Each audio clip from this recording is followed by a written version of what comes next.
Bom dia, pessoal. Muito bom. Muito bom tê-los aqui novamente. Sejam bem-vindos ao Instituto Rumo Náutico, Projeto Grael. Estamos começando hoje a 5ª edição do seminário Barcos como Instrumento de Educação, um projeto que começou lá em 2018, um edital da ONU. Foi um evento muito incrível, muito bacana, e a gente conseguiu realizá-lo mais algumas vezes. Atravessamos a pandemia, inclusive, fizemos durante a pandemia de forma online, e agora estamos aqui mais um ano juntos, reunidos, confraternizando, aprendendo um pouco mais sobre esporte, sobre educação, sobre o mar, sobre os barcos, sobre o meio ambiente. Enfim, muito bom tê-los aqui. Gostaria de agradecer a nossa patrocinadora, Petrobras, Lei de Incentivo ao Esporte Estadual também, que proporciona que a gente consiga realizar um evento tão bacana, trazendo pessoas especialistas nas áreas,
objetivo, né? Qual é o bem que nós queremos proporcionar. Eu sou advogado, então na lei a gente fala, né, qual é o objeto tutelado pela lei. Qual é o nosso objeto, quanto educadores, né, quanto pessoas mais experientes? É transformar, é melhorar, plantar sementes para que um dia as árvores cresçam e deem frutos. Bom, muito obrigado, agradeço a presença de todos. E agora vamos convidar para compor a mesa o Axel Grael, nosso fundador, sem o qual nada disso seria possível. E também a Isabel Swan, nossa vice-prefeita, super atleta.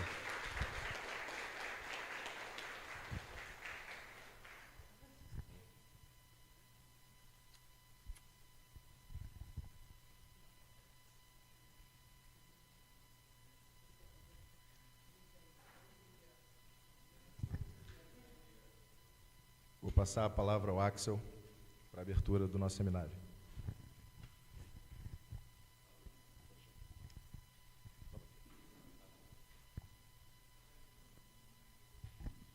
Alô? Opa, agora vai. Bom dia a todos. Quero primeiro fazer uma saudação aqui para a nossa Isabel.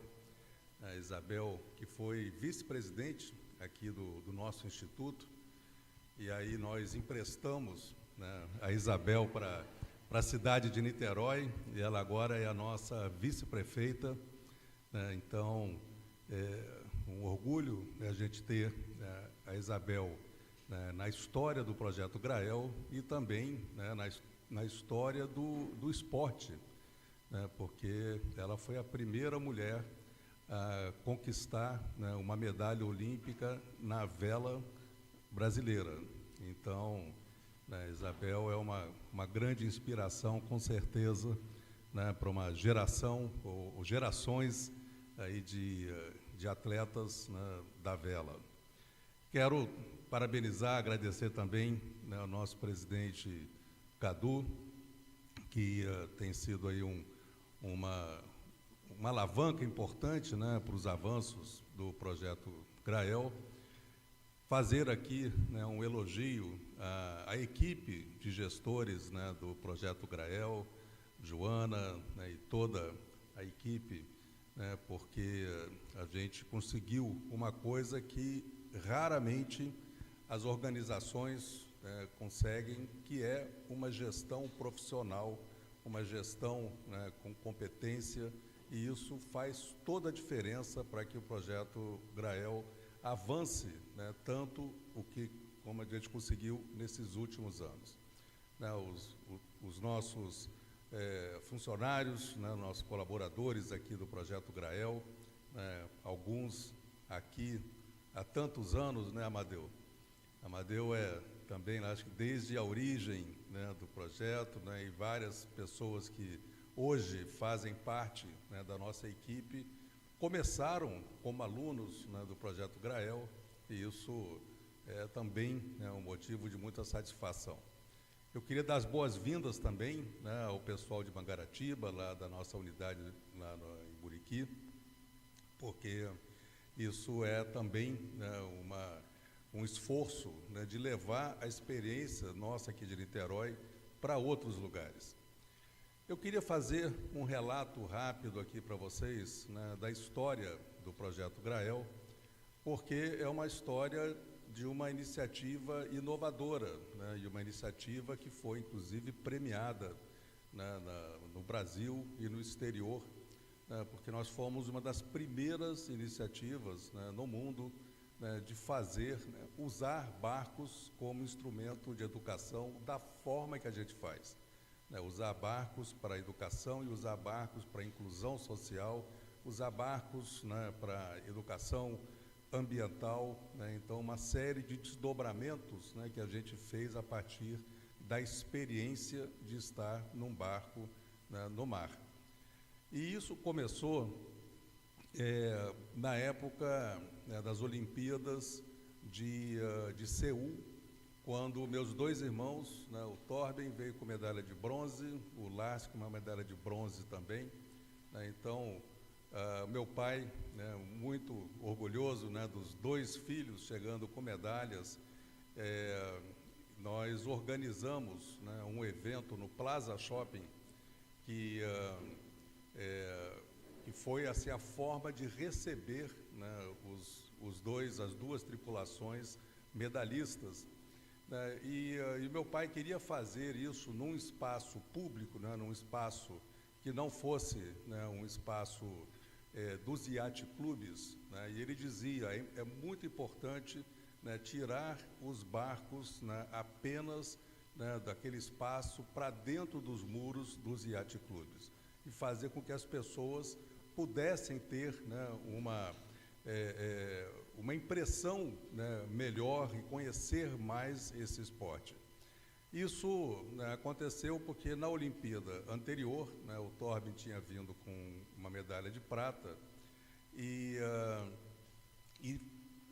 desfilou, né, aqui na cidade, um caminhão de bombeiro, aquela coisa, né, e as pessoas curtindo, as pessoas, né, celebrando aquilo, mas num esporte que a maior parte das pessoas não tinha a menor ideia do que era, né. Então, nós armamos, né, pegamos emprestado, né, barcos de todas as classes olímpicas, né, armamos naquele espaço central ali do Plaza Shopping, penduramos, Isabel, um star, né, lá naquela cúpula do Plaza, né. Foi realmente um evento muito marcante. E naquela ocasião, né, o meu pai, no comando ali da organização de tudo, mas ele já estava bem doente. E no dia que a gente desmontou a exposição, já tínhamos recebido meus irmãos e tal, quando a gente desmontou a exposição, meu pai, naquele dia, né, foi internado e faleceu logo depois. Então, foi a última missão dele, né, organizar aquela recepção, né, dos meus irmãos. E foi assim, isso, e ficou aquela ideia, né, que ele trouxe, né, de usar barcos para educar e fazer com que os barcos chegassem mais perto das pessoas. E aí que nós buscamos, então, fazer, né, organizar e estruturar o projeto Grael.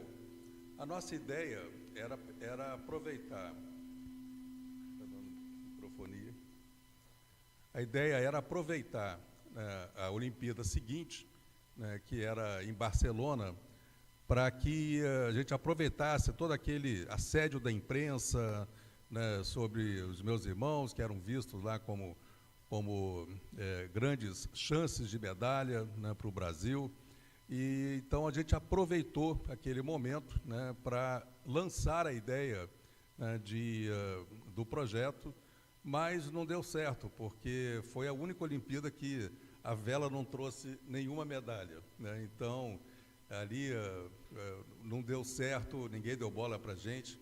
E aí veio a Olimpíada seguinte, né, em que, e aí, mais uma vez, né, o Torben veio com uma medalha de ouro, né, o Lars com uma medalha de bronze, e eles fizeram, né, uma declaração, né, o Torben, quando desembarcou no aeroporto, com a imprensa toda em cima, perguntaram para ele, qual é o seu sonho? E ele falou, meu sonho é montar uma escola pública de vela, né, disponível, né, para o maior número possível de pessoas.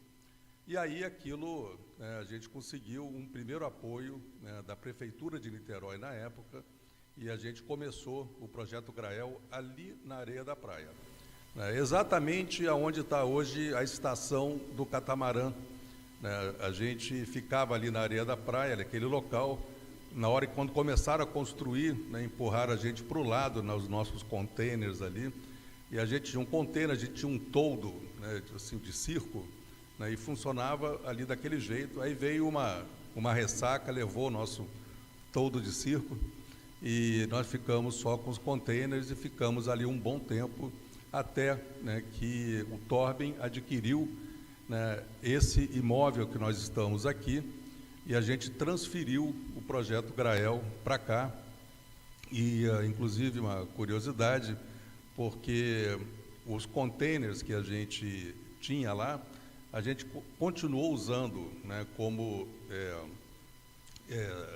assim, apoio, né, logístico para as aulas de natação, né, que eram feitas na piscina do quartel dos bombeiros ali, antes da gente construir a própria piscina aqui, né. Então, mas, né, a gente estava lá com um container disponível, né, e aí eu convidei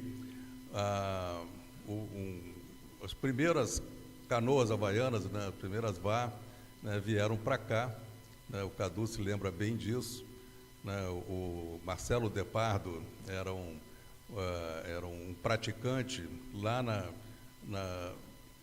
Praia Vermelha, no Rio, aí deu uma briga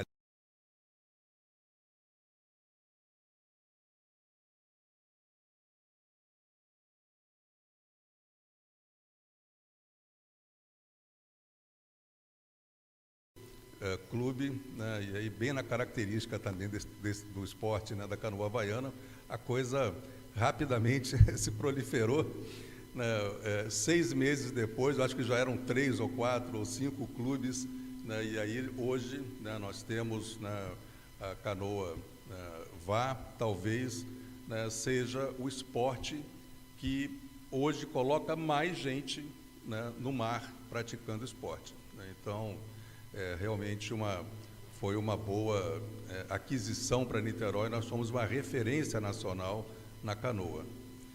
Mas, quando a gente criou o projeto Grael, a gente tinha a convicção que os barcos eram bons instrumentos de educação, porque o barco à vela, principalmente, ele é uma atividade, né, é um esporte tecnológico, né, porque para você regular, né, a vela, para você saber, né, velejar, você precisa ter conceitos, né, de física, você precisa ter conceitos de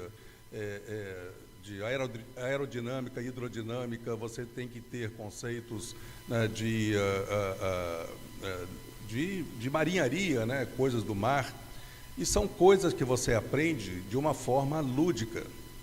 Então, a gente tinha a convicção, né, que a gente poderia motivar, por exemplo, né, estudantes da rede pública, né, que sempre foi o nosso objetivo, trabalhar com estudantes da rede pública. A gente sempre achou, né, que a gente poderia motivar, por exemplo, para a física, né? Então, o que faz um barco velejar contra o vento? O que faz o barco velejar contra o vento são as resultantes, né, de vários vetores, então é aerodinâmica, hidrodinâmica. Então, você desperta o interesse, né, do aluno por essas questões. A vela também é um esporte que aproxima muito da natureza. Então, você desdobrar a experiência de estar a bordo, né, com a educação ambiental, né, é um desdobramento natural, porque quem veleja, né, aprende a olhar para o mar, né, como a gente tem aqui agora, identificar rajadas de vento, né, você sabe se a maré está enchendo, se a maré está vazando, né, a gente, né, sempre passou também noções aqui de meteorologia, então você sabe, né, se aquela nuvem é uma nuvem de vento, se é uma nuvem, né, que ameaça, né, pode vir um temporal. E essas coisas de você olhar, né, e interpretar a natureza é uma habilidade muito importante que faz com que você desenvolva naturalmente, né, uma boa educação ambiental. Porque se o velejador não tiver essa percepção, ele não vai ser um bom velejador. E uma outra coisa que também permite, né, que você desdobre a experiência de estar a bordo com coisas do cotidiano de todos nós, por exemplo, eu lembro que uma certa vez, né, eu conversei com um aluno nosso que estava num caminho meio desviado, né, para o lado errado, e eu conversei com ele, né, eu e a Crista, minha esposa, e a gente falou: olha, cara, a vida é igual um contravento. Você veleja aqui com a gente, ele tinha ido, inclusive, fez parte do grupo que viajou com a gente para os Estados Unidos para competir, então era um bom velejador. Eu falei, cara, a vida é igual a um contravento. Quando você larga, para um contravento, você escolhe, se você vai dar o bordo para a esquerda ou se você vai dar o bordo para a direita, ou seja, você traça uma estratégia para chegar ao seu objetivo, que pode ser uma boia de contravento, pode ser uma praia que você quer chegar, enfim, você traça um objetivo. E mesmo que você tenha escolhido aquela estratégia com as melhores percepções que você tinha, da característica de mudança das rondadas do vento, você tomou aquela decisão olhando também para as correntes, para a maré, ou seja, você fez uma escolha e seguiu aquele caminho. Mas, numa regata, a gente não fica sempre olhando para a escolha dos outros, e avalia se a nossa escolha foi de fato a melhor. Às vezes você escolhe um caminho, mas o melhor caminho pode estar do que o outro escolheu. E você avalia, e tem uma hora que você precisa pensar, olha, eu escolhi esse caminho, mas aquele caminho é um caminho mais promissor, o cara está desenvolvendo mais do que eu. E você camba e vai lá buscar aquele outro caminho. E a nossa vida é assim também. A gente escolhe um caminho, a gente tem que estar sempre avaliando esse caminho. A gente precisa de sorte, assim como numa regata, mas a gente precisa ter a prática, porque o Torben fala uma coisa interessante, na vela tem que ter sorte, mas se você não estiver treinado, a sorte passa e você nem percebe a oportunidade que você teve nas suas mãos. Então, quando você está preparado, você identifica a oportunidade e tira proveito dela. Então, ou seja, é muito fácil você usar a experiência de estar no mar, num barco, e desdobrar isso em formas de ensinar, formas de motivar esses jovens que participam aqui com a gente. Nós fizemos uma coisa bacana também, que foi desdobrar essa oportunidade de estar com esses jovens aqui e fazer um programa profissionalizante. Então, nós criamos as oficinas, que a gente criou, inclusive, lá quando a gente estava na areia da praia ainda. Imagina a dificuldade que era trabalhar com fibra de vidro, com um monte de areia em volta, os barcos ficavam pesados, porque vinha vento, colava um monte de areia. A gente tinha uns escalés aqui que pareciam uns tanques de guerra de tão assim, pesados que ficaram, mas a gente começou a reformar eles lá na areia da praia ainda. Mas depois que a gente veio para cá, para essa sede, a gente teve as condições muito melhores de desenvolver a parte profissionalizante. E essa parte profissionalizante teve, eu acho que, um resultado muito importante, comparando, quer dizer, juntando o profissionalizante com o fato desses profissionais, essas pessoas que saem aqui com essa qualificação profissional, o fato deles também serem velejadores. Porque, gente, os clubes sempre foram ambientes de exclusão, sempre foram ambientes de uma dificuldade muito grande de você integrar aqueles prestadores de serviços com aquelas pessoas que são os donos dos barcos, são os sócios dos clubes. Muitas vezes você tinha um muro mesmo, Então, do muro para cá ficam os sócios, dos muros para lá ficam os barcos e os prestadores de serviços. Mas, quando você forma prestadores de serviços que também são velejadores, o muro acaba, porque a gente tem vários casos de pessoas que passaram aqui por nós, prestam serviços, né, nos clubes, né, e depois, né, no final de semana, está velejando, né, com os donos dos barcos, né? O esporte da vela não é feito só de donos de barcos, né? O barco precisa de uma tripulação, e nós somos talvez os maiores fornecedores de tripulantes, né? Então, toda a regata aí, a gente vê, né, alunos nossos participando, né, e muitos, né, comandando as embarcações, porque eles muitas vezes são muito melhores velejadores do que os próprios donos dos barcos. Então, se o dono do barco quer ter uma boa performance na regata, chama o nosso menino ou menina, né, para comandar o barco e ter um resultado melhor. Então, com isso, você vai integrando, né, e aquele esporte que sempre foi visto como um esporte de elite, né, ele foi, aos poucos, abrindo esses espaços. Não foi fácil, porque muitos dos nossos alunos aqui, às vezes, enfrentaram dificuldades, né, de racismo, né, de preconceitos sociais, né, mas esses caminhos foram sendo abertos. Nós temos aqui, né, alguns exemplos, né, muito importantes que nos motivam, né, de jovens, né, que passaram por aqui, né, então vou até citar alguns exemplos aqui, mas o Giovanni, por exemplo, ele fez aqui vários cursos, né, com a gente, depois começou a trabalhar com delivery, né, pegava barcos aqui e entregava lá em Salvador.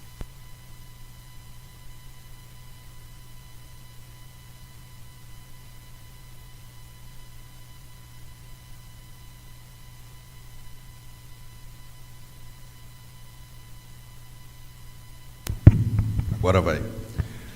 Mas ele começou a trabalhar com delivery, né, levando barcos, né, para entregar em outros lugares. E depois, né, com o nosso estímulo, né, e alguma ajuda, ele acabou fazendo cursos, né, na Marinha Mercante. Né, eu me lembro que eu vi, uma vez eu estava pegando a barca ali na Praça Araribóia para o Rio. Quando eu fui ver, ele era o comandante da barca, né, e hoje ele se formou, né, na Marinha Mercante, passou num concurso da Transpetro, né, e hoje trabalha embarcado, né, em navios da Transpetro, né, e está aí com um caminho, né, aberto para ele, né, para poder avançar, né, nessa carreira, né, que ele conquistou. Temos, né, outros exemplos, né, o Samuel, né, que também aprendeu a velejar aqui com a gente e foi campeão mundial, né, velejando como proeiro do Lars. Né, temos 4 velejadores nossos que foram os primeiros brasileiros a vencer a regata Cape Town Rio, que já existia na época há 40 anos e nunca tinha sido vencido por uma tripulação brasileira, né, e eles eram uma tripulação metade brasileira, e a metade brasileira eram todos alunos, velejadores oriundos do Projeto Grael, né, e alguns velejadores sul-africanos também, né, mas, né, então, também esses meninos, né, hoje velejam aí, conquistam resultados importantes, né, então tem vários, né, bons resultados que a gente tem no esporte. Mas a gente tem resultados muito importantes também, como eu falei do Giovanni, na vida profissional, né? E a gente sempre teve muito cuidado, eu acho que isso é importante para vocês que lidam, né, com as expectativas, né, desses jovens, porque muitas vezes eles vêm aqui, né, como é um projeto, né, que tem o nome, né, de medalhistas olímpicos. Muitas vezes a própria imprensa, né, pergunta assim, você sonha em ganhar uma medalha, né, olímpica? Os meninos sempre falam, eu sonho. Mas se essa for a única referência de sucesso para esses jovens, você pode frustrar muita gente, né? Você tem que ter outras referências de sucesso. Tomara que daqui saiam vários campeões mundiais, vários medalhistas olímpicos, vários bons velejadores que ganhem as regatas aqui ou que se divirtam, né, participando de regatas, Mas, né, o que a gente sempre fala, se você sair daqui com uma profissão, né, e se desenvolver e for um bom profissional naquela atividade, seja de fibra de vidro, seja de marcenaria, seja de eletrônica, né, você vai ser um campeão também. Você vai ter como oferecer para a sua família, talvez, um futuro muito melhor. Se você for, né, quer dizer, você fez um curso, né, de capotaria aqui, mas não escolheu esse caminho, né, mas o que você aprendeu aqui te motivou para outras atividades, né? Então, por exemplo, você fez capotaria, mas você resolveu empreender, né, na área, né, sei lá, fazer calça jeans, fazer outras coisas. Você também é um campeão, né? O que você aprendeu aqui, você aproveitou, né, para a sua vida. Então, os barcos, quando a gente fala barcos como instrumentos de educação, o nosso objetivo nunca foi substituir a escola, nunca foi substituir a família, mas, né, sempre foi, né, dar expectativas, criar ambições para esses jovens que muitas vezes eles vêm com tantas frustrações, com tantas dificuldades, né, da vida deles, né, e que eles chegam aqui muito desanimados, né, e é importante você trabalhar a ambição no bom sentido, né, que se ele quiser conquistar coisas, ele tem todo o direito. Se ele correr atrás, né, se ele fizer o que a gente motivou muita gente aqui a fazer, por exemplo, o Enem, né, se passar para uma universidade, se formar, né, não existe nenhuma coisa mais inclusiva, né, do que a educação. Então, se você conseguir motivar esse jovem para seguir em frente, né, estudando, né, entendeu? Ele é campeão e nós somos campeões também, porque a gente conseguiu melhorar a vida desses alunos, desses participantes do Projeto Grael. Então, nós, ao longo do tempo, também levamos, né, a gente se preparou para levar a experiência do Projeto Grael para outros lugares. Nós tivemos uma unidade em Vitória, né, lá no Espírito Santo, que funcionou muito bem. Tivemos uma unidade em Maricá, né, que lá tivemos mais dificuldade, né, Joana? Tivemos Três Marias lá em Minas, né, que foi uma experiência muito bacana, né, e muito diferente, porque a gente levou, né, a experiência de um programa náutico para um lugar, né, que é a represa de Três Marias, que, para vocês terem uma ideia, é 3 vezes maior do que a Baía de Guanabara. É um mar sem barcos, né? Três Marias era um lugar assim, que tinha um potencial enorme, mas tivemos dificuldade, né, de continuidade lá, mas mantivemos o programa lá por bastante tempo. Temos agora, né, essa grande oportunidade, né, que é Mangaratiba. Então, eu quero aqui, mais uma vez, agradecer, né, a nossa equipe de Mangaratiba, porque esse é um programa que eu acho que tem, assim, é uma experiência mais nova, mas eu acho que vem com muito mais solidez, né, porque a gente tem, né, uma estratégia de patrocínio próprio, a gente tem ali, né, as condições, né, de fazer uma coisa bem mais duradoura, né, ou permanente, né, do que a gente conseguiu fazer nos outros lugares. Então, é assim que a gente vai avançando e nós chegamos a modelar o Projeto Grael como uma franquia social, né, que era um dos modelos, né, que a gente tinha para levar a nossa experiência para outros lugares. E também nós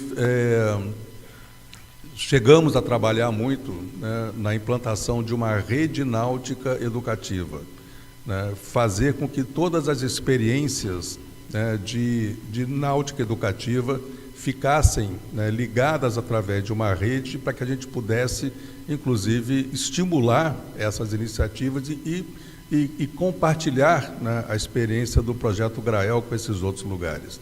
Então, até esses cursos, surgiram com esse objetivo, né, da gente formar, né, pessoas que desenvolvam projetos semelhantes ao nosso, né, em outros lugares, e vão sempre contar com o nosso apoio.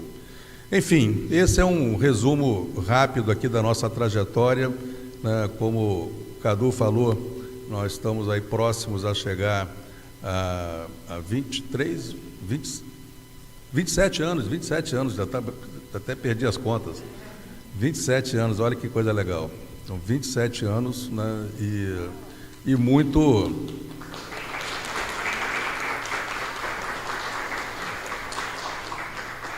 E um acúmulo de experiência precioso que a gente precisa compartilhar com outras pessoas. Então, que vocês nos ajudem a fazer isso, vocês que estão aqui e quem está nos acompanhando aqui através, né, da transmissão do nosso encontro.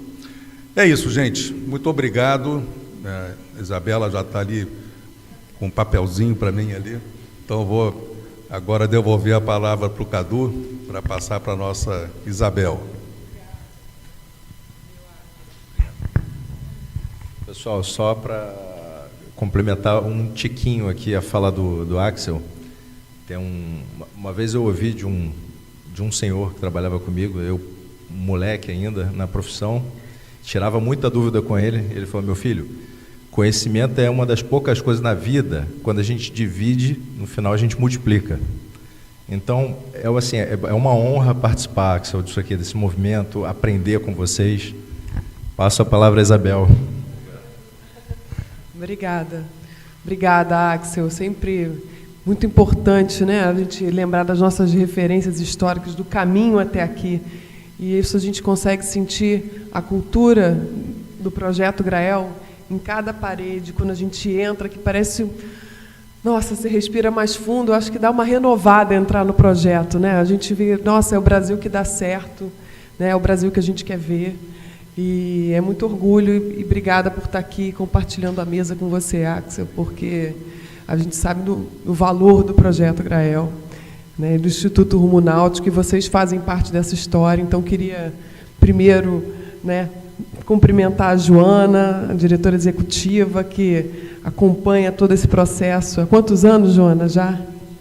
21 anos. Cadu, presidente do Instituto Rumo Náutico. Laís também, que é oriunda, né, do projeto e que hoje faz toda a parte pedagógica, de cuidado pedagógico e psicologia, certo? Mais ou menos. RH, mas também tem essa formação. Cristina, Cristina ali, que está fazendo a parte pedagógica, desculpa. Bom, Amadeu, que está aí, então eu cumprimento a Amadeu, cumprimentando a todos os profissionais, todos os treinadores, professores, vocês são inspiração, né? A gente acabou agora de fazer a eleição de novos diretores da rede municipal em Niterói. São 167 novos professores que têm aí uma grande missão pela frente. Mas eu falo isso porque as nossas referências, quando adolescentes, quando crianças, são muito marcantes, muito fortes. Eu me lembro eu saindo aqui para velejar, Axel, para catar lixo, numa época que era muito difícil velejar, que a gente velejava desviando de lixo na Baía de Guanabara, né? E isso é tão marcante que hoje a gente poder eu estar numa posição onde eu posso contribuir, ajudar, pensando em transporte aquaviário, pensando em Costa Limpa, né, fazendo projetos, apoiando projetos importantes como o EcoBoat, que a gente quer ainda aumentar, e estou numa posição de oportunidade de servir a população enquanto vice-prefeita. Isso foi um caminho que se deu lá atrás, a partir de referências criadas na minha adolescência, né, e com o quê? Com um barco. Né? Eu me lembro também em Brasília, Axel, uma regata, onde eu estava ganhando a regata e o vento rondou. Lá em Brasília, lá no Lago Paranoá, eu cheguei a velejar lá dos 9 aos 12 anos, a gente morou lá, e a rondada de vento me fez ficar em último na regata. E eu chorava, eu queria desistir daquela regata de qualquer jeito. E eu não desisti. E a comissão de regata ia embora, porque tem um limite para a comissão ficar. E eles viram a minha vontade de chegar, a minha luta. E eu estava relutando, será que eu desisto e simplesmente arribo o barco aqui, desço e vou embora, porque eu estou com vergonha de chegar em último nessa regata? E enfrentar aquela vergonha, né, e cruzar a linha de chegada, foi uma medalha. Porque você tem vários tipos de medalha, né? E tem vários tipos de Olimpíada. Eu tive aí a oportunidade de ser finalista em 3 Jogos Olímpicos, mas cada um tem a sua Olimpíada, cada um tem seu desafio, e cada um tem sua tática, seu projeto para superar esses desafios. Então, quando a gente fala do barco, na verdade, é uma metáfora muito maior, né? Porque quando eu cruzei a linha, virei o barco e pude dar um abraço no meu pai e comemorar, não ter desistido. Depois, quando eu virei o barco, a gente virou com Fernanda e Paulinho, lá na Olimpíada em 2008, quando a gente virou o barco cruzando a Medal Race, em primeiro lugar, na mesma hora eu lembrei dessa virada do barco com meu pai, lá atrás, em Brasília. Então, assim, a gente cria pontes, cria referências, e a nossa história depois vai fazendo sentido, né, nesse caminho.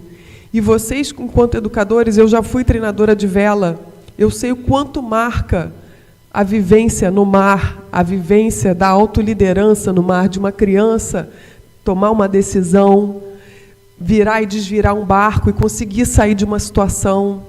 Cada uma vai ter seu processo de aprendizagem, cada uma vai ter sua característica. E eu me lembro que eu, quando criança também, eu não era muito boa velejadora não, Axel. Eu demorei a me convencer que eu velejava bem. Porque tinha os campeões da vela, tinha uma família, a família Mascarenhas, eles ganhavam tudo. E eu era estreante, ficava atrás, eles já eram veteranos. E eu aqui, ó, apanhava, e era regata, e eu ficava atrás. Eu falando, gente, não vai dar certo isso.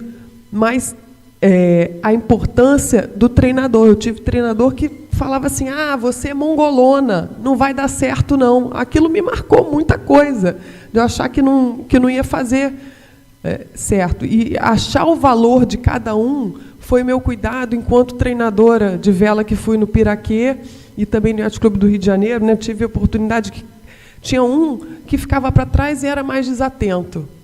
Mas se você tentar ter aquela sensibilidade para pegar o brio da criança e fazer com que ele, primeiro, ele era muito resiliente, não desistia. Hoje, ele é um dos maiores maratonistas.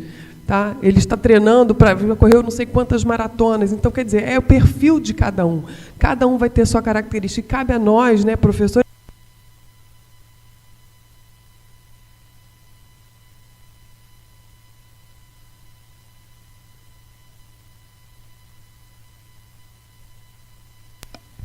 qualquer coisa vai no gogó. Estimular e ter essa sensibilidade, né? Quando uma criança ela larga e quer desistir de uma regata, ou quando ela larga e o vento está mais forte e ela não sabe para onde ir, quando ela começa a ter essa ligação íntima com a natureza, né? Ela está se tornando um cidadão mais forte, porque ela está ganhando skills, né, como ela ganhando força, ganhando características que só o mar traz. Porque hoje, a gente vive em centros urbanos que a gente perdeu essa conexão com o tempo, com a meteorologia. E quando a gente vai para a Holanda, lá para ver projetos como o Room for the River, Espaço para o Rio, né? Quando a gente vai, as cidades estão voltando a trazer as árvores, tirando os carros e estacionamentos, quando a gente tem essa inversão agora, quer dizer, essa retomada do que a nossa vida já foi a partir da nossa ligação com a natureza, a gente vê o quanto nós, velejadores, temos um grau de proximidade muito maior, e quanto isso faz diferença quando hoje eu vou remar Canoa Havaiana, o sentir o mar, o estar preparado para o tempo, isso tudo te traz uma força e uma autoestima muito forte. E o barco é o caminho para isso. O barco é o caminho para isso. Quando você toma uma decisão numa regata, se você vai para a direita, se você vai para a esquerda, quando você tem que juntar equilíbrio físico com leitura da natureza, com projeto, com tática de regata, você está adquirindo muitas capacidades que nem sempre você vai conseguir numa quadra fechada, né, que também tem os seus aprendizados, também tem ali a dinâmica do grupo, como o vôlei, né, da comunicação, do trabalho em equipe, que todo esporte ensina muito. É um microcosmos dentro do macrocosmo da vida, né, mas o barco ainda mais, porque você ainda tem fatores externos, você tem a sua autoliderança, né, e isso é um ponto muito importante, assim, porque velejando, às vezes você dá certo uma decisão ou não, mas esse processo não pode te ferir, né? Você tem que aceitar e logo partir para o momento presente, né? Não estar assim reclamando do passado, errei no passado, errei nessa decisão. Não, você tem que partir, não, daqui para frente eu vou fazer melhor, daqui para frente eu aprendi com isso e rapidamente deixar esse erro passar, para que você possa performar novamente. Então, você também se torna mais flexível com os seus erros, porque nem sempre você consegue prever a mudança do tempo, mas você consegue entender e aprender mais rápido a partir dessa conduta, né, de autoliderança que o barco te traz. Então, assim, e quando a gente fala de alto rendimento, a gente fala também de detalhe, de excelência no detalhe. Então, cuidar do seu material é uma grande escola, e é impressionante como, quando a gente negligenciava um detalhe no barco, e aí a gente está falando de alto rendimento, era onde dava o problema. Então, aprendi, você tem que revisar tudo, porque o barco ele puxa no extremo. Então, a importância de você revisar o seu material e cuidar do seu material, que tudo é uma transferência da sua energia ali, né? Você ter o seu barco bem cuidado, o barco vai render mais. E esse ensinamento é muito importante, porque se você tem a sua casa limpa, você vai render mais. Se você cuida da sua calçada, você está contribuindo. Então, o barco é apenas um instrumento para toda essa visão de cuidado que você tem que ter para que a evolução possa acontecer, né? Que a evolução a bordo possa acontecer e também na sua vida. Então, existe todo esse cuidado. Por isso a gente ama velejar, né? Por isso que velejar é tão rico, é tão completo.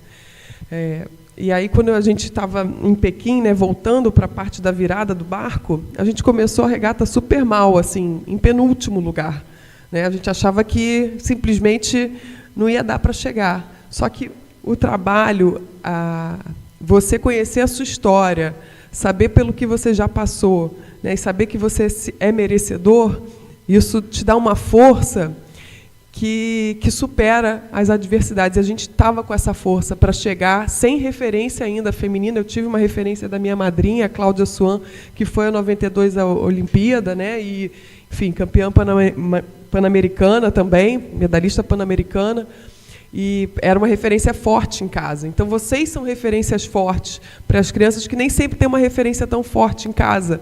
Então, assim, a importância do exemplo. Eu lembro dos meus treinadores, do Grilo, em Brasília, do Rolf, aqui. Enfim, eu lembro, e como cada ensinamento fica guardado, sabe? Então, assim, vocês têm esse poder muito forte, as crianças têm esse poder de dar autoestima, força, de dar exemplo, e isso no mar, né, quando a gente está ali aberto para as experiências, a gente não está numa sala fechada, não, a gente está suando, a gente está sentindo a natureza. Isso faz toda a diferença. Então, hoje eu sinto falta pra caramba de velejar. Eu treino canoa havaiana de manhã cedo para sentir o gostinho do mar, né? Chega final de semana, fico bem cansada e tudo, porque a semana é intensa.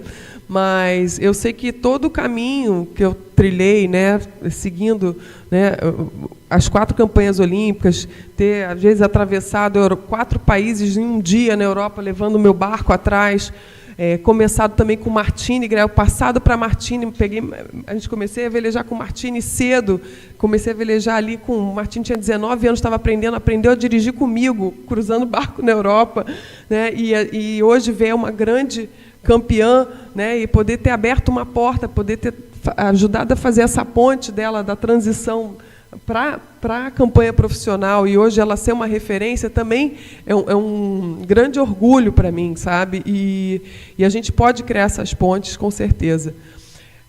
Então, assim, pensando Muito, Axel. Na história, né? Depois eu passei para 2016. 2016, em 2009, eu fiz uma campanha muito forte para trazer a Olimpíada para o Brasil. Fui até a atleta, né? Fui uma atleta representante para isso. E aí, em 2012, a gente bate na trave e não vai para a Olimpíada. Para mim, aquilo foi um balde de água fria, porque a gente estava com condição de brigar entre os 5 primeiros ali. Realmente, no Campeonato Mundial, a gente tinha ido bem, a gente estava à frente de uma outra dupla brasileira. E aí também lidar com a perda foi importante naquele momento, porque a gente estava ganhando tudo, campeã olímpica, e eu e o Martini firme e forte numa campanha que a gente tinha dado tudo também, assim, conseguido patrocínio, mas às vezes velejando sem apoio da confederação, e aí não consegui ir para a Olimpíada, foi um baque. Eu falei, não, 2016 não tem como. Eu fui atleta embaixadora, e a gente começou. Aí Martini mudou de classe, porque foi tão intensa a nossa campanha que ela resolveu, não, vou para uma outra classe, uma classe mais nova, com uma parceira da idade, né, que é a Caena, que, enfim, foi uma ótima decisão, e eu segui na 470. Eu falei, gente, será que eu vou conseguir para 2016? E 2016 era apontado qual atleta que iria para os Jogos, né, era um critério subjetivo da confederação. E a gente não estava ganhando. Eu estava com a Renata Decknop na época. A gente não estava rendendo como deveria, estava indo super bem, evoluindo muito, indo para as medal races, né, nos campeonatos e tudo. Eu falei, não, Olimpíada de 2016 eu vou, mas eu acho que eu vou ter que mudar de classe. Aí fui para a classe Nacra. A classe Nacra, um catamarã mais radical. O Brasil não tinha resultado. Eu comecei a me movimentar para ir para a classe, e aí cheguei a ligar para o Clínio que tinha sido medalha em 88, em Seul, com o Lars. Falei, Clínio, vamos velejar, vamos dar um jeito, a gente pega o barco, você tem um projeto. E aí, Clínio, não, esse barco não dá, já deu o que eu tinha que velejar nesse barco, já estou me aposentando. Aí peguei o Santinha também, que tinha ido à Olimpíada de Tornado em 2000, quer dizer... Aquela diversidade não me fez parar, entendeu? Eu poderia ter falado, não vai dar. Mas a resiliência que se aprende no mar me fez competir na Rio 2016, porque aí depois eu tive um convite do Samuel Albrecht. O Samuel estava em 60 do mundo até então. A gente começou a velejar, a gente foi subindo, até chegar na Olimpíada e ficar entre os 10 do mundo.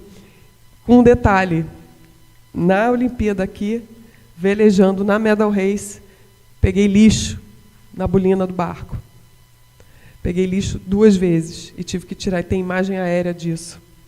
E hoje, podendo estar na posição de vice-prefeita, herdando uma prefeitura, Axel, que tem um cuidado imenso com o meio ambiente, pela sua marca, pela sua história, sua trajetória, que hoje a gente tem mais de 1,5 bilhão em contenção de encostas, pela sua visão, né, pelo o trajeto que o Rodrigo também traz, né, validando 56% do território preservado, 3ª cidade de saneamento básico.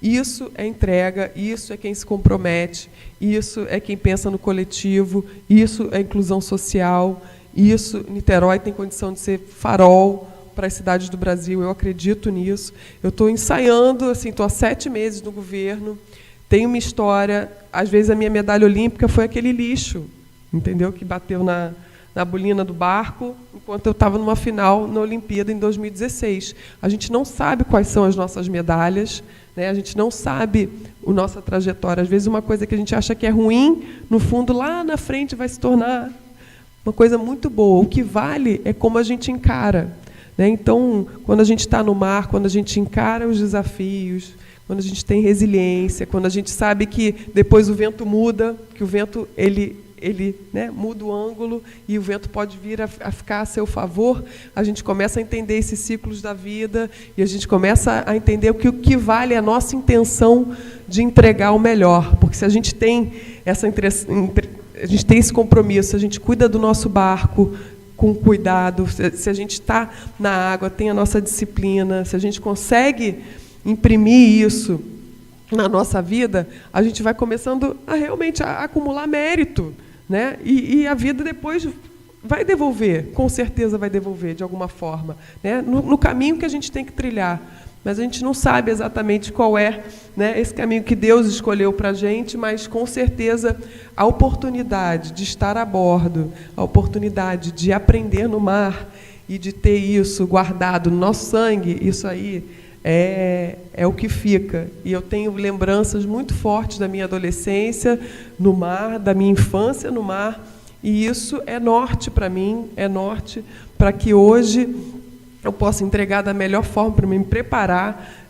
Estou enfrentando um desafio enorme quanto vice-prefeito, uma responsabilidade.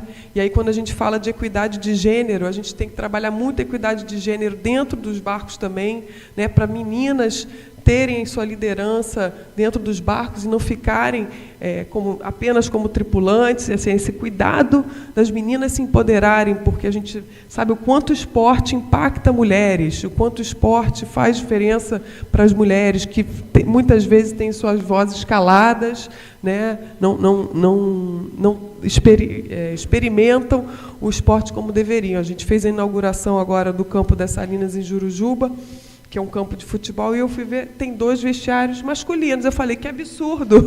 Cadê esse projeto que não passou por mim, que tem que ter pelo menos um vestiário, né? Tem que ter um vestiário feminino. Olha o detalhe. Então, assim, a gente...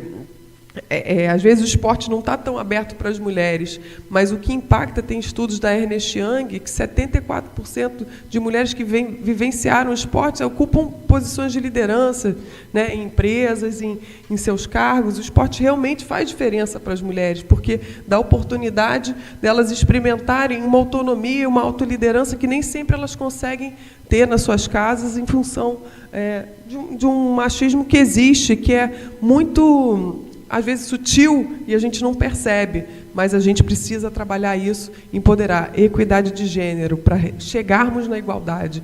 E o barco é um instrumento muito forte para isso, né? A gente tem a Martine hoje como a primeira mulher capitã na CUGP, no maior evento de vela. Isso é revolucionário, isso é importante, isso é referência. É uma conquista para as mulheres, porque a gente ficou muito a par desse processo, e a gente pode, sim, pode chegar de um pé de igualdade, sabe? Então, que a gente traga esses valores para dentro do mar também. Tudo a gente pode trabalhar dentro dos barcos. E a gente tem, né, oportunidade de ter uma enseada linda, a gente tem uma costa, 8.000 quilômetros de costa no Brasil, a gente é privilegiado, a gente tem temperaturas amenas. Vai lá na Finlândia, a Finlândia é tudo congelado, ninguém veleja. Mas aqui, olha o nosso privilégio. Então, assim, que a gente possa proporcionar mais acesso ao mar. A gente tem um projeto importante agora na prefeitura, que é justamente, Axel, e aí já de antemão pedir ajuda ao Instituto Rumo Náutico também para essa formação, para pegarmos projetos sociais em Niterói e fortalecermos pelo menos 30 projetos sociais. A partir de um balizador, a gente vai ter uma consultoria, né, para entender esses projetos, para a gente dar oportunidade para patrocínio, dar oportunidade para que não seja uma assistência só da prefeitura, que esses projetos se fortaleçam, né, através de lei de incentivo, que agora, né, está se tornando perene, está no caminho de se tornar perene, né, a lei de incentivo ao esporte, tão importante para o desenvolvimento do esporte no Brasil. O ICMS também, que é no Estado, que a gente pode aproveitar, né, para projetos. Então, criar grandes fundos para a gente promover, né, esses heróis nacionais que, como, né, o Torben, o Lars, o Axel, fizeram um projeto dar certo, e hoje com 27 anos de história, começando num container na praia, né, e aos poucos passos sólidos para esse crescimento que é hoje. Quando a gente escuta uma criança do projeto falar, eu sou do Projeto Grael, não é um orgulho, Rebeca? É um orgulho, não é? É um orgulho, e a gente dá para sentir esse orgulho nos olhos das crianças. Então, que a gente promova, que a gente tenha mais projetos Graéis em Niterói, mais institutos rumos náuticos, e é isso que a gente vai trabalhar, já estamos trabalhando com isso, e que a gente revele as águas de Niterói, né, através de acesso público às águas, né? Então, isso é um grande desafio, é um projeto maior, mas que a gente tenha um transporte aquaviário, que a gente tenha piers náuticos na cidade, para que as pessoas possam usufruir mais das águas de Niterói. Águas amenas, né? A gente tem nossa enseada aí protegida, por isso que somos 40 clubes de canoa Vaá, vamos ter aí o Campeonato Mundial de Vaá, e com muito orgulho que hoje sou vice-prefeita da nossa cidade, depois de um legado seu, Axel. Eu sei o tamanho da minha responsabilidade, mas quero... e falando do Pan-Americano, isso, agora o Pan-Americano, surgiu uma oportunidade, né? Eu esqueci, que bom que você me puxou essa. O Pan-Americano, antes de eu entrar para eleição, né, o Rodrigo me chamar para compor a chapa aí como vice-prefeita, eu me tornei presidente da Comissão de Atletas das Américas. E aí surgiu uma oportunidade de trazer o PAN. Eu falei, Rodrigo, até 31 de janeiro a gente tem que entrar com esse projeto, porque Niterói tem toda uma vivência de esporte, é uma cidade que tem o rugby, tem o handball, tem a vela, tem o triatlon. A gente tem que estar nesse PAN. Mas fazermos sozinhos, já enquanto cidade, é um grande evento. São mais de 7.000 atletas na cidade. Então, como é que a gente vai trazer? Aí, vou falar com o Eduardo Paes. Vou falar com ele. Se ele topar, a gente entra junto. E o Eduardo, vamos embora. E eu falei, Neven, que é o presidente do Panam Sports, né, da Organização Pan-Americana Esportiva. E aí ele ficou feliz, né, porque fortalece. Ter uma candidatura como o Rio e Niterói fortalece muito.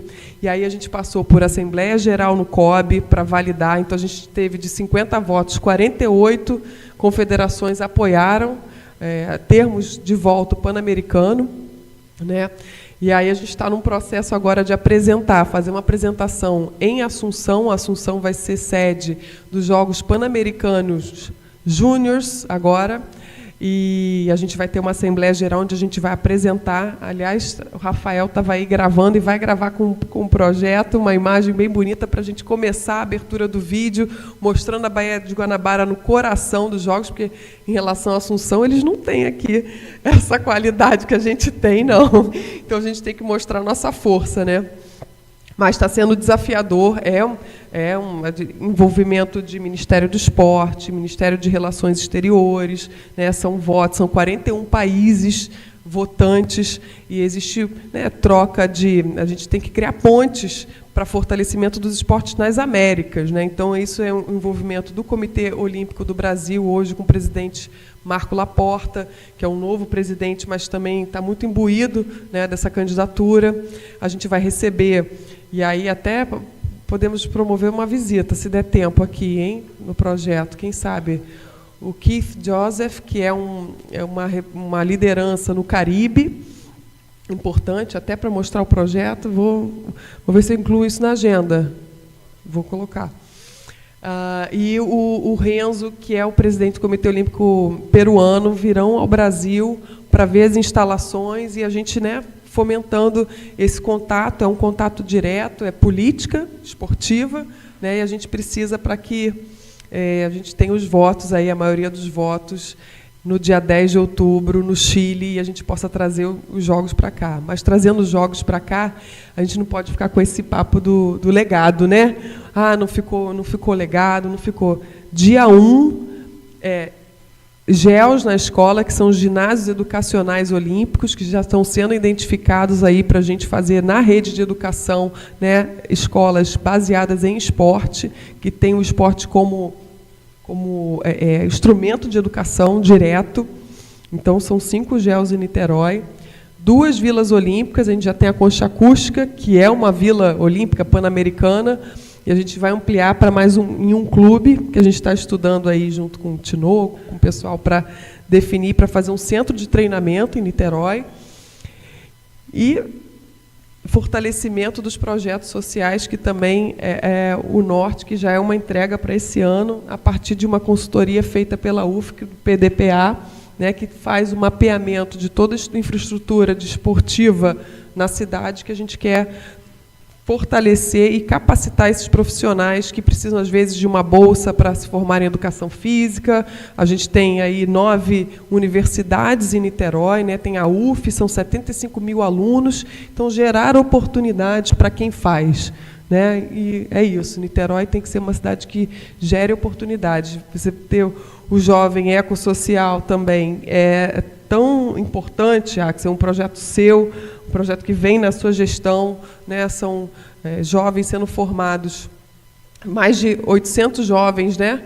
Hoje sendo formados no programa, recebendo recursos, aprendendo educação financeira, ambiental, aprendendo sobre meio ambiente, impactando suas comunidades, né? É um ciclo do ganha-ganha, né? E é isso que a gente quer ver aqui, gerar oportunidades e trazer o esporte, porque o esporte é prevenção de saúde, o esporte é inspiração. A gente tem uma sociedade, o Brasil está se tornando cada vez mais, vamos dizer, a taxa de natalidade está baixando no Brasil, tem 1,6 hoje de taxa de natalidade, né? Era 2,1, então cada família hoje tem menos de 2 filhos, né? Então, assim, mulheres, né? Nem sempre famílias. E a gente está envelhecendo a nossa população, então trazer o esporte também para a terceira idade, né, com a inspiração do Pan-Americano aqui, é um dos objetivos do nosso programa também, porque isso vai dar qualidade de vida, vai trazer, com certeza, menos filas na saúde e, sem dúvida, o esporte é um caminho que é o melhor dos caminhos, porque a cultura, né, reverbera na alma, né, traz conhecimento, traz oportunidades, traz novas referências. Mas o esporte, ele mexe com o corpo, com a autoestima, com resiliência, com tudo que a gente quer ver, com saúde mental. A gente sai fora das telas, né, porque é o mal do século, telas, que a gente fica aí tão ligados às redes sociais. Não, e aí a interação direta, pura, né, sem subterfúgio, porque a súmula está ali, o resultado está ali.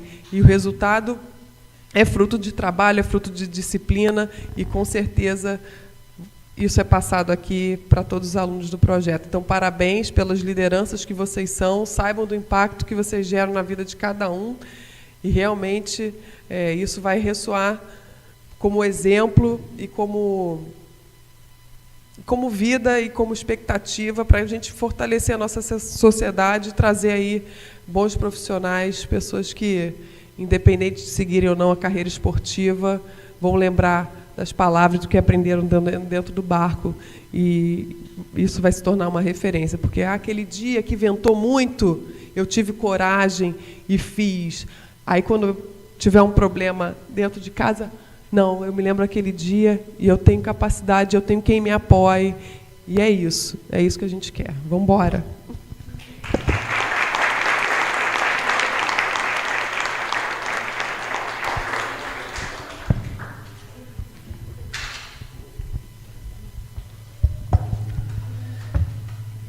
Muito bom, Isabel. Super. Duas falas muito esclarecedoras e inspiradoras ao mesmo tempo. A gente ainda tem mais um tempinho aqui. A gente foi distribuindo alguns papéis, né, para que vocês façam as perguntas. O Daniel vai passar a caixinha, então quem ainda não colocou sua pergunta aqui na caixinha, coloque, mas eu já tenho algumas perguntas aqui, tá? Enquanto isso eu vou lendo aqui.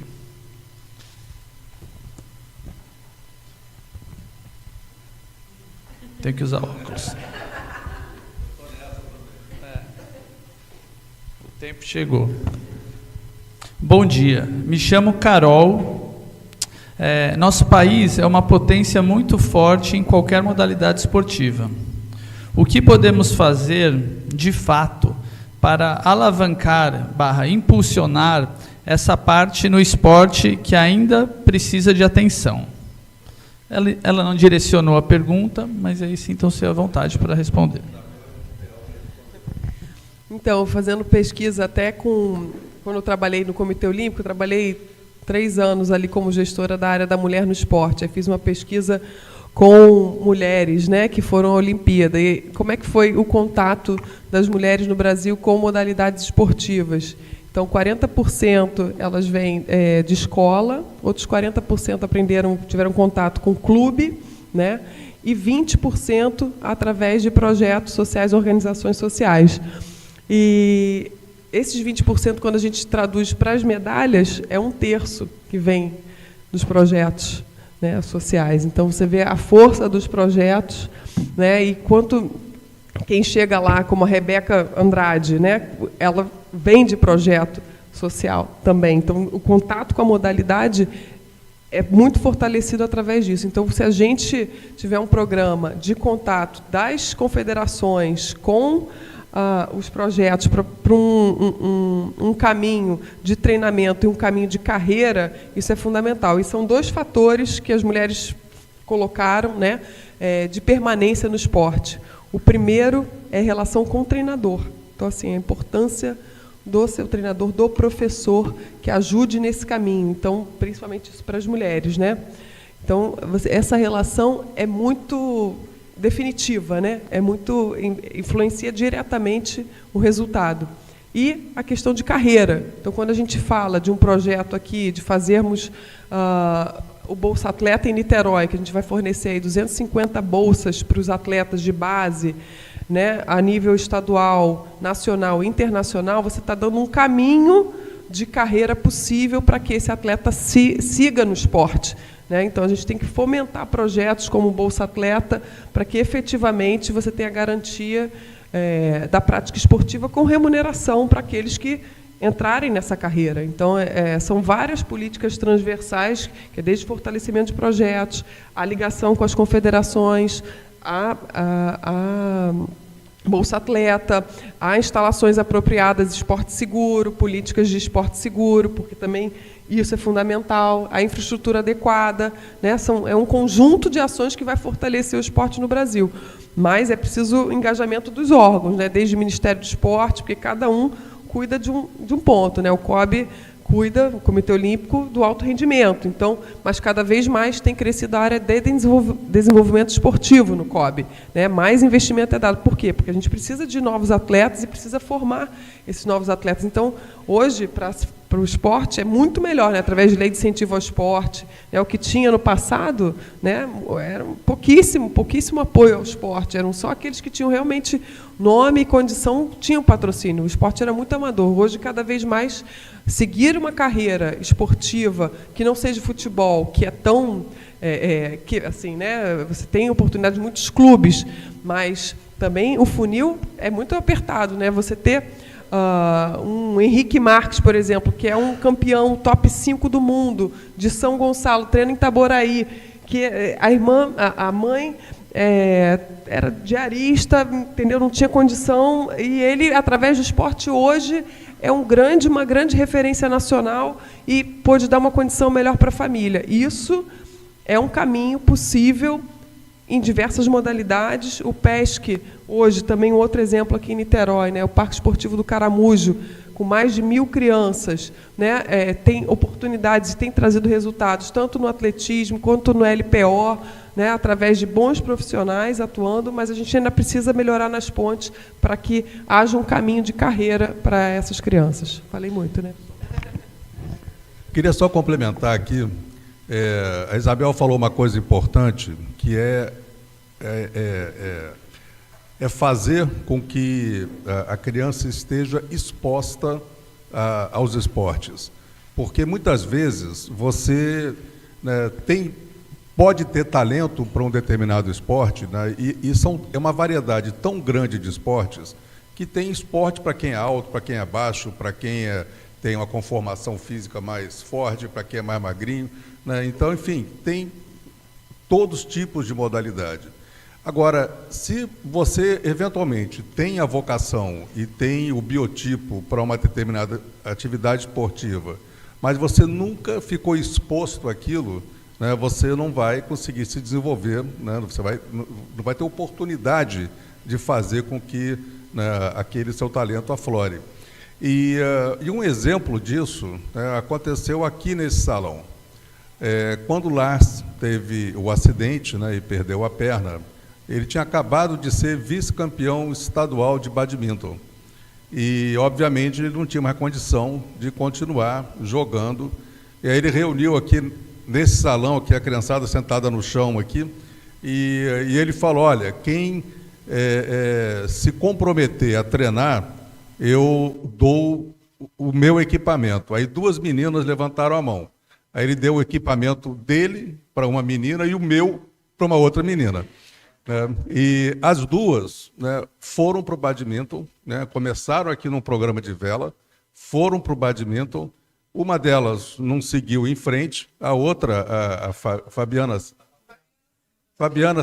Silva.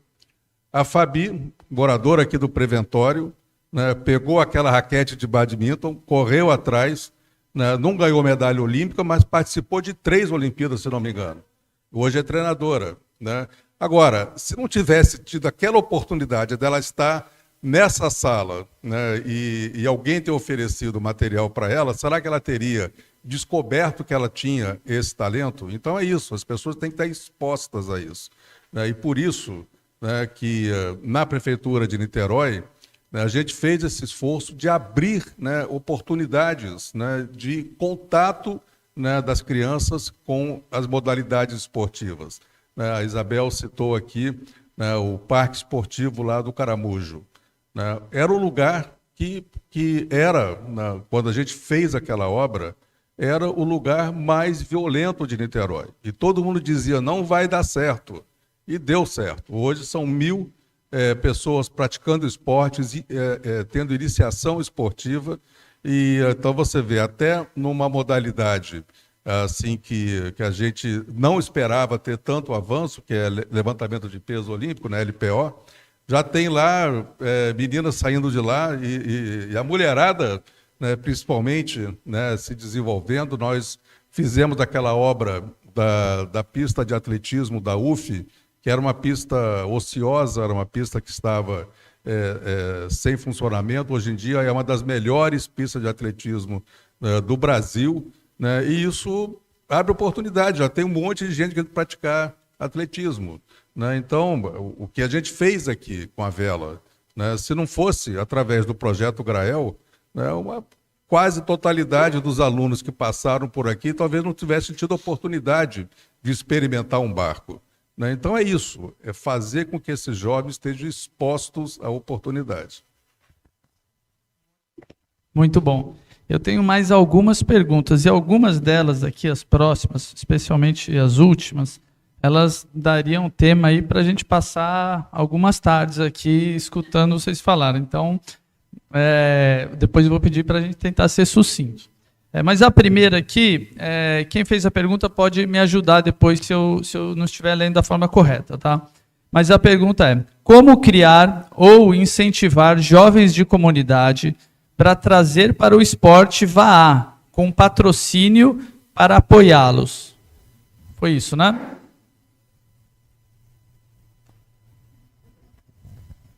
Bom, a gente tem aqui, né, o Favela Rema, que é um projeto também com apoio da Prefeitura, apoio da Secretaria de Esporte, mas eu acho que, com certeza, né, a Canoa OC6 é um aprendizado muito que tem a ver muito com o Brasil, porque é um barco que promove mais pessoas remando, né, que tem um custo mais baixo e, com certeza, já dá a noção do mar, né, e esse contato e essa dinâmica do esporte.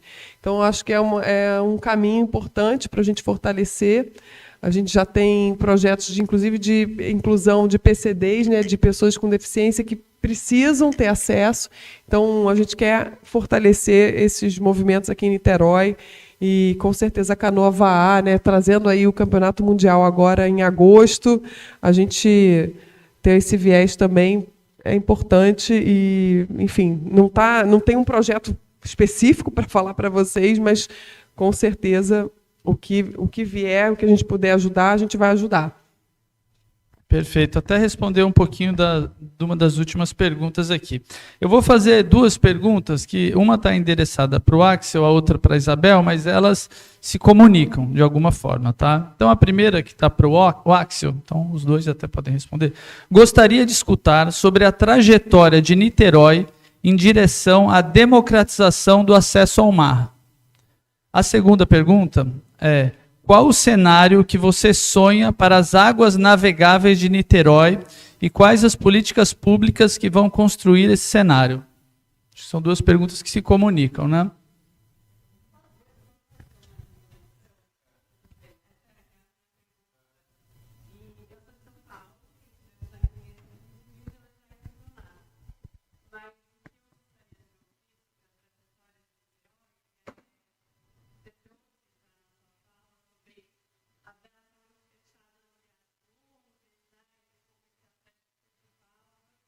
Mas eu queria, né, você retomar suas memórias assim, sobre quem é que ocupava aqui essa área de Niterói, mesmo além da vela, né, tinha pescadores, tinha quem remava, e assim, como a cidade tem mudado,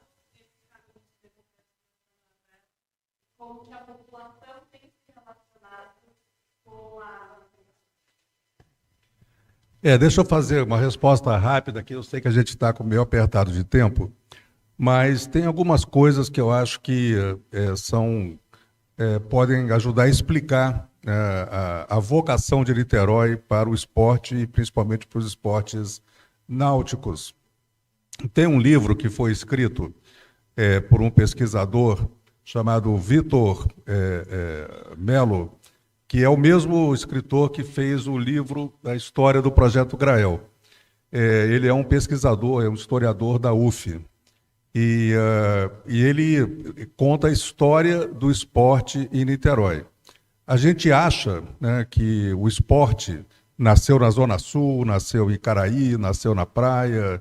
Nada disso, gente. O esporte em Niterói nasceu no Barreto, porque o Barreto era o bairro operário. E quem praticava esporte, né, era o operário, era o trabalhador das indústrias que ficavam lá no Barreto.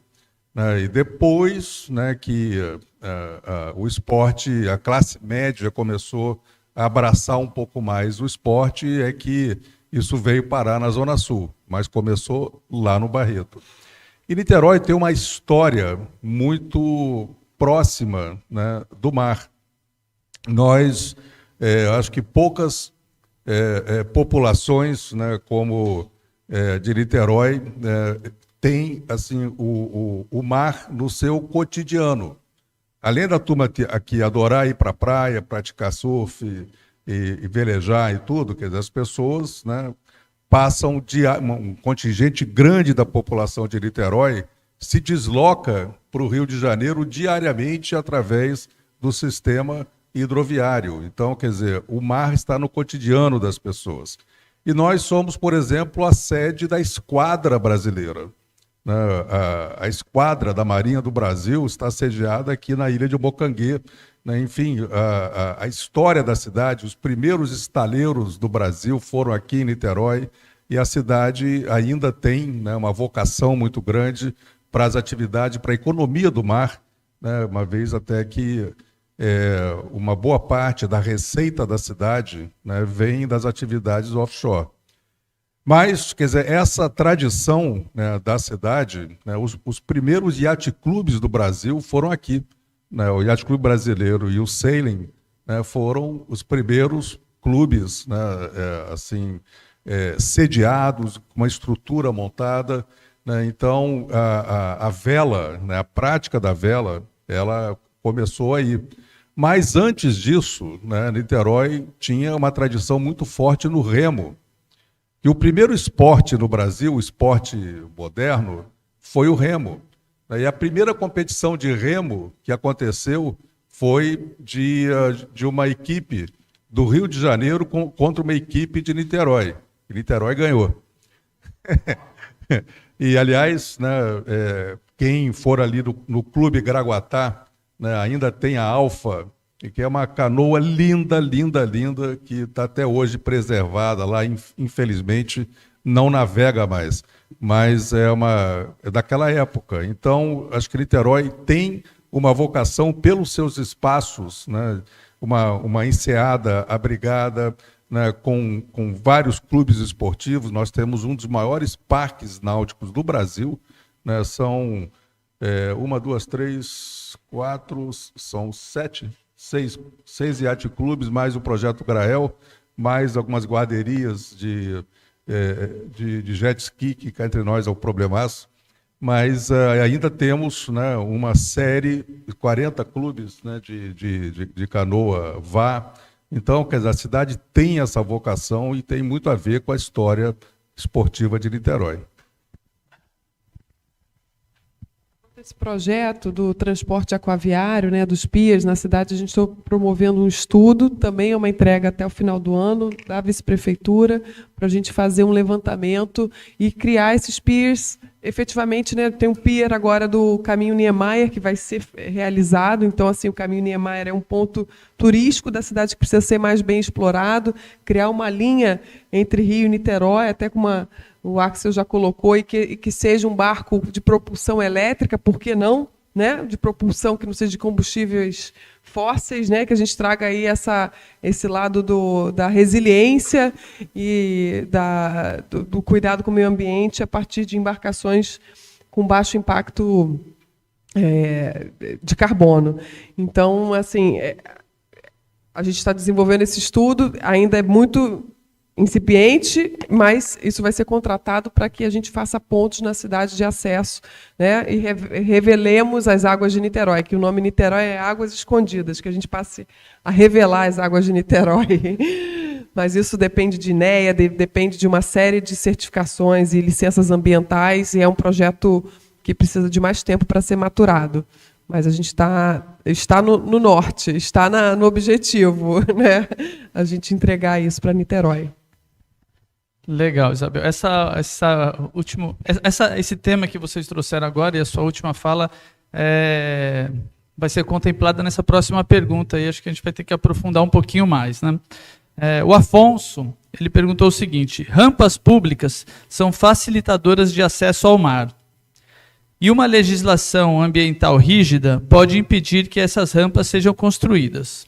Como conciliar uma legislação indispensável com a ambiental, com a necessidade de expandir o acesso ao mar? Acho que ele quis dizer, como, né, conciliar a legislação ambiental, que é indispensável, com a necessidade do acesso ao mar? Acho que tem um pouquinho a ver com o que você estava falando no final, né? Essa é uma discussão que, aliás, o Projeto Grael já traz há bastante tempo, né, a necessidade de ter rampas públicas, né, para acesso ao mar, porque hoje, se você quiser ter um barco e se você não for sócio de um yacht clube, você não tem opção de acesso ao mar, né? Então, as rampas públicas são necessárias e são possíveis. A legislação ambiental, eu não acho que seja um obstáculo, porque isso não é necessariamente uma questão conflitante com a legislação ambiental. É muito mais, né, uma questão de logística mesmo, né? Os espaços, os lugares para isso, né? Nós chegamos a fazer uma proposta sobre isso. Um dos lugares naturais que já funciona, de certa forma, como uma rampa pública é aqui, logo depois do Clube Naval. Ali as pessoas você vê final de semana, o cara vem com uma lancha, com jet ski, já vem ali com um barco e usa aquele acesso ao mar. Você tem outros espaços, né, de Niterói que teriam essa vocação também.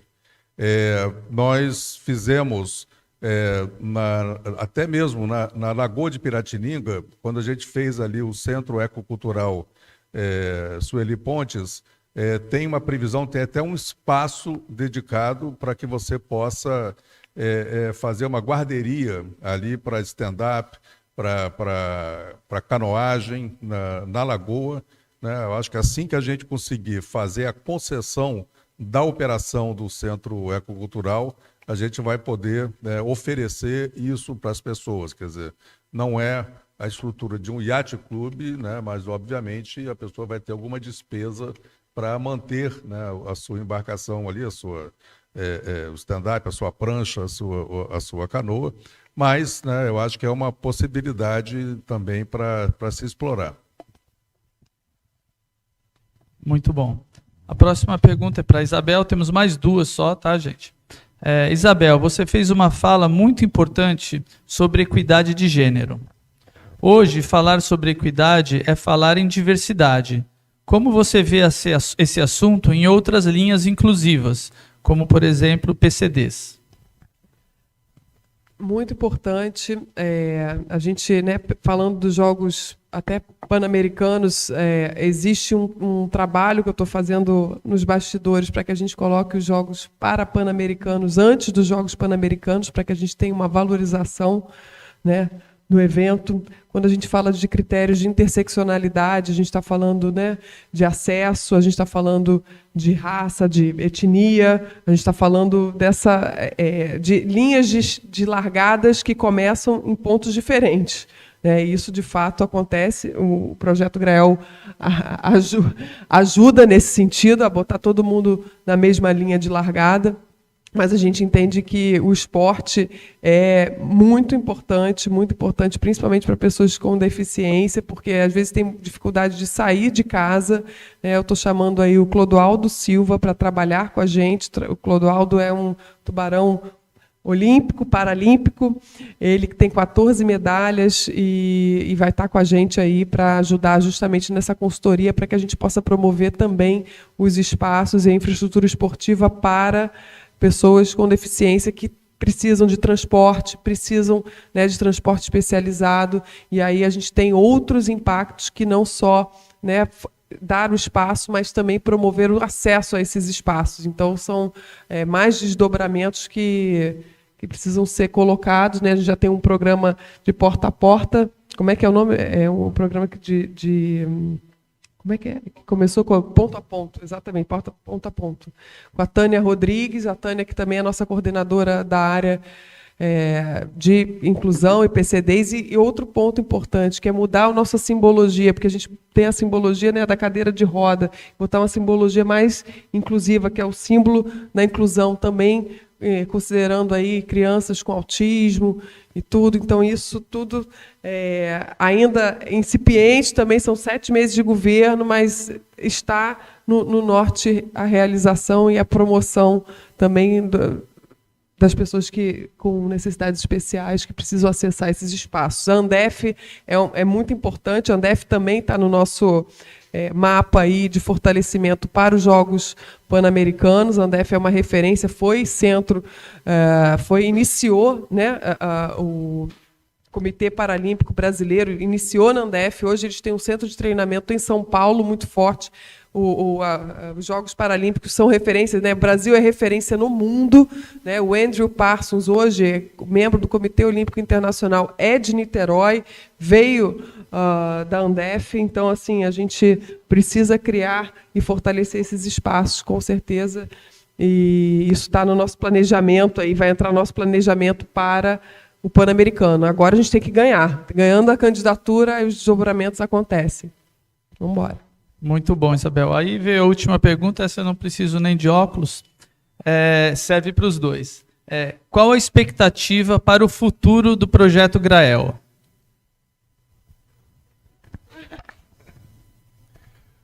Olha, o Projeto Grael é uma das organizações assim mais bem-sucedidas nos seus objetivos, né? Porque, como eu falei no início aqui, a gente conseguiu, né, montar uma estrutura profissional, né, uma governança própria. Então, é uma instituição sólida e tem tudo para continuar avançando. O que eu, particularmente, aí é uma questão pessoal, acho que 2 coisas que eu gostaria de ver o projeto avançando.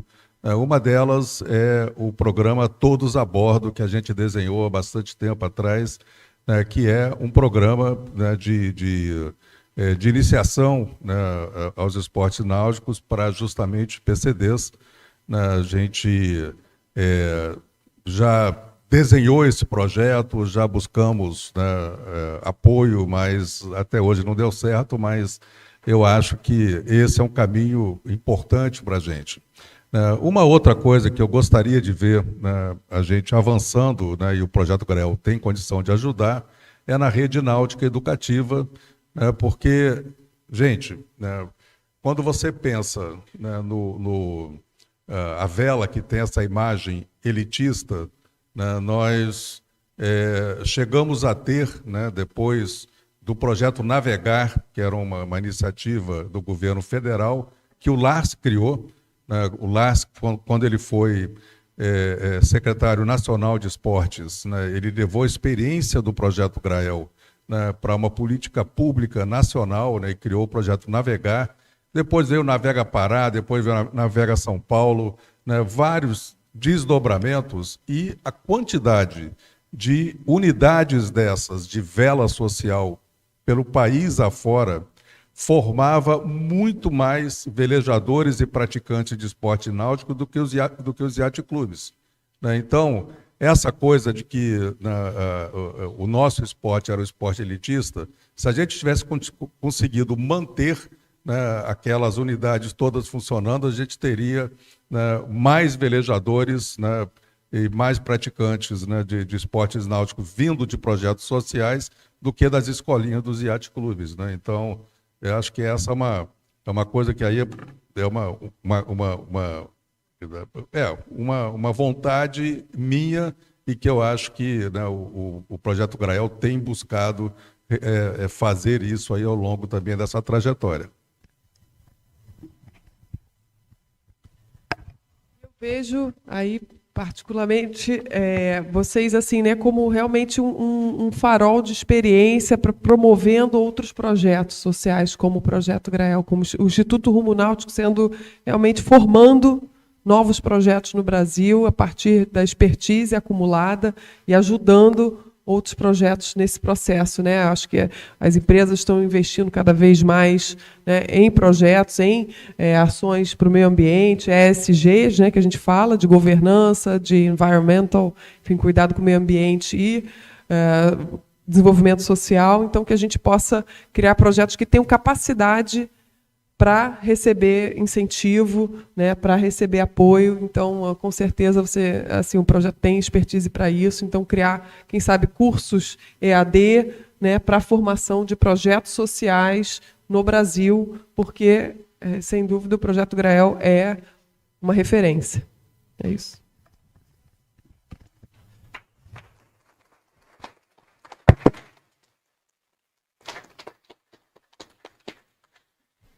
Bom, muito obrigado, Axel. Muito obrigado, Isabel. Acho que foi uma manhã muito boa. A gente ainda não encerrou, né, porque temos 2 livros para serem sorteados aqui entre os nossos participantes. Como é que a gente vai fazer esse sorteio?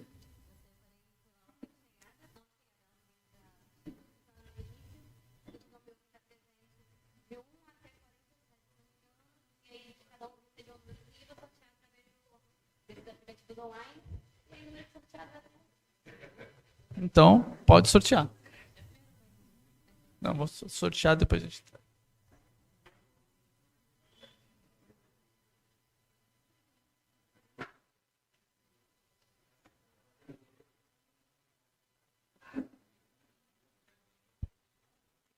A gente vai sortear 2 livros. Livro Barcos para Educar, 25 anos do Projeto Grael. Uma publicação que a gente lutou alguns anos para conseguir fazer. Ficou muito bonito, traz memórias, um pouco da história do Projeto Grael. Então a gente tem 2 exemplares para serem sorteados agora, tá?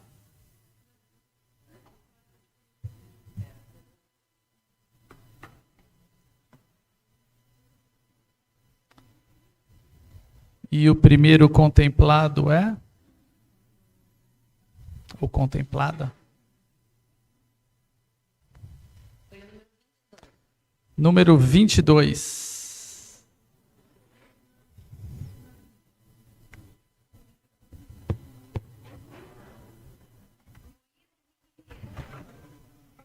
Luiz Henrique Vieira. Aê, Luiz. A Isabela vai entregar.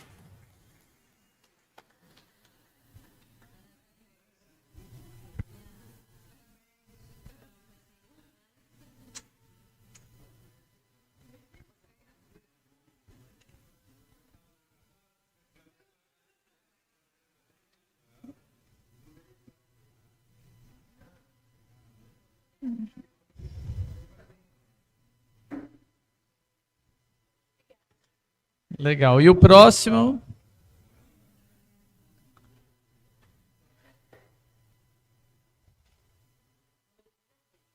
Número 16.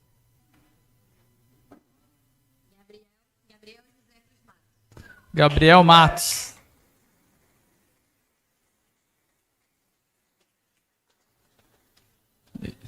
E pode ser com dedicatório o livro, tá?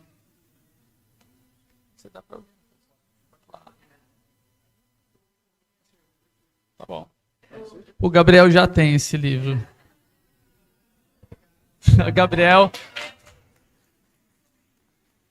Gabriel, colaborador do Projeto Grael, professor de canoagem.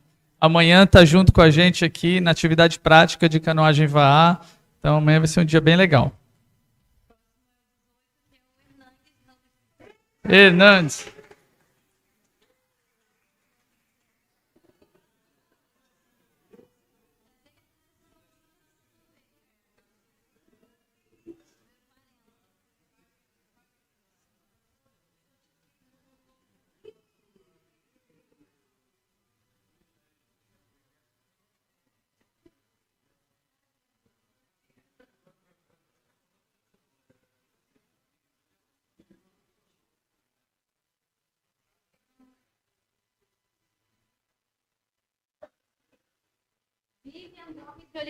Vivian Gomes de Oliveira. Aê!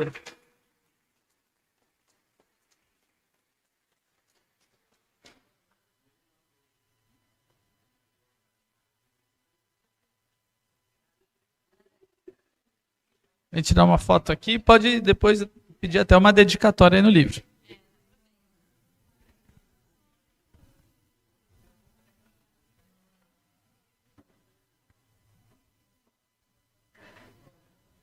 Quem não foi contemplado pelo sorteio, depois pode comprar o livro na nossa lojinha ali no caminho. Tem camisa, tem livro, tem algumas coisas legais do projeto. E gostaria de pedir, fazer a entrega de certificados de participação. Muito bom tê-los aqui conosco. Isabel Suan.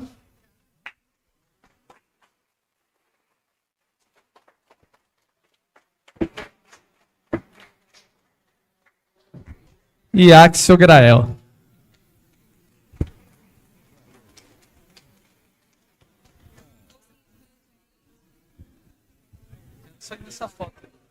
Quero sair nessa foto.